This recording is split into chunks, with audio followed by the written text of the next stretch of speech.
Isn't this just beautiful? It's really beautiful. You know, we're very much alike, but in this arena, we're very different because this is your world.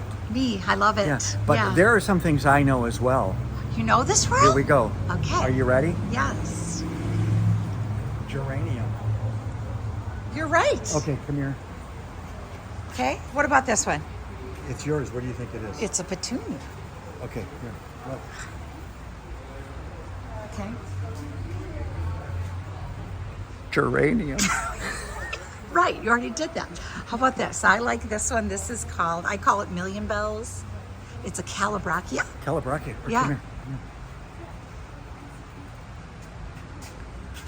Geranium. Okay. I'm sensing a theme. Sensing the theme.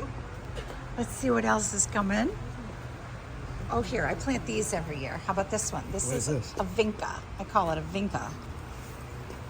Is that what they call it? They have some Latin name for it, I'm sure, but It's a vinca.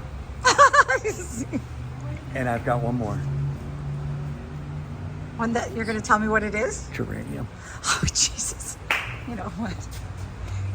It's the only flower you know. You gotta know. I love my geraniums. Good. It's the only name you know for any plant. Good.